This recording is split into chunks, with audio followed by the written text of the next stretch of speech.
UP में क्यों बिगड़ा बीजेपी का खेल, जानिए 5 बड़े कारण। लोकसभा चुनाव के नतीजे बता रहे हैं कि एनडीए को सबसे ज्यादा नुकसान यूपी में हुआ है, जहां वे सीटें बढ़ाना तो दूर की बात, अपनी सीटें भी नहीं बचा पाई। सपा कांग्रेस के गठबंधन ने उन्हें कड़ा मुकाबला दिया और एक तरह से हार की कगार पर लाकर खड़ा किया। आइए जानते हैं वे 5 वजह जिससे यूपी में बीजेपी का खेल बिगड़ गया। इनमें कैंडिडेट सिलेक्शन से लेकर पेपर लीक, अखिलेश यादव की सूझबूझ और मायावती का खेल सब कुछ शामिल है। और हाँ, संविधान को लेकर दिया गया बीजेपी का बयान भी लोगों को शायद पसंद नहीं आया। आइए जानते हैं 5 कारण जिनकी वजह से बदल गया यूपी में पूरा चुनाव। नंबर 1, बीजेपी का कैंडिडेट सिलेक्शन। चुनाव की शुरुआत के साथ लग रहा था कि भाजपा ने प्रत्याशी के चयन में काफी गलतियां की हैं। स्थानीय लोगों के गुस्से को दरकिनार करते हुए ऐसे लोगों को टिकट दिए गए जो मतदाताओं को शायद पसंद नहीं आए। इसीलिए बहुत सारे मतदाता जो भाजपा को वोट देते आ रहे थे, उन्होंने घर से निकलना ठीक नहीं समझा। गलत कैंडिडेट सिलेक्शन कार्यकर्ताओं को भी पसंद नहीं आया और उन्होंने मन मुताबिक काम नहीं किया। नतीजा, भाजपा को मिलने वाले मत प्रतिशत में भारी गिरावट आई। 2019 में जहां भाजपा को तकरीबन 50% मत मिले थे, वहीं इस बार 42% वोट मिला, यानी कि मत प्रतिशत में लगभग 8% की गिरावट आई है। नंबर 2, सपा ने सामाजिक समीकरण देखते उतारे अपने प्रत्याशी। सपा पर हमेशा ये आरोप लगते आ रहे हैं कि वे सिर्फ एक समुदाय या जाति के लोगों को ही टिकट देने पर प्राथमिकता देते हैं, लेकिन इस बार अखिलेश यादव ने काफी सतर्क रहते हुए जातिगत समीकरणों को देखते हुए प्रत्याशी उतारे। यही वजह है कि उनके कैंडिडेट जमीन पर भाजपा को टक्कर देते नजर आए। मेरठ, घोसी, मिर्जापुर जैसी सीटें इसका उदाहरण हैं, जहां अखिलेश ने सूझबूझ से एनडीए के प्रत्याशियों को फंसाया और जीत दर्ज की। नंबर 3,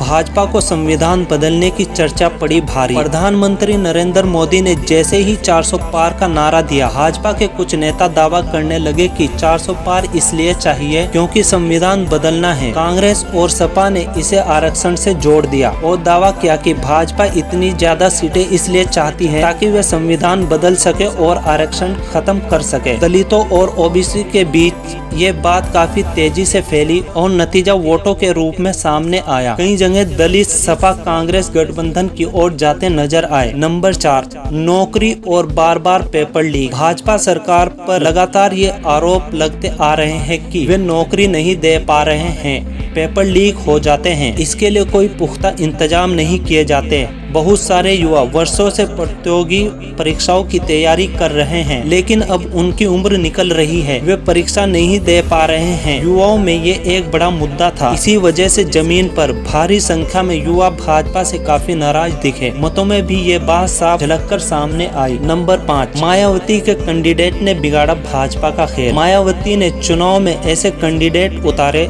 जिन्होंने सपा कांग्रेस गठबंधन के लिए फायदे का काम किया। भाजपा को इससे काफी नुकसान हुआ। इससे दलित वोटों में भी भारी बंटवारा हुआ। खासकर पश्चिमी यूपी में बसपा के कैंडिडेट ने भाजपा को काफी नुकसान पहुंचाया। मेरठ, मुजफ्फरनगर, चंदौली, खीरी और घोसी लोकसभा सीटों पर इसी वजह से मुकाबला रोचक हो गया।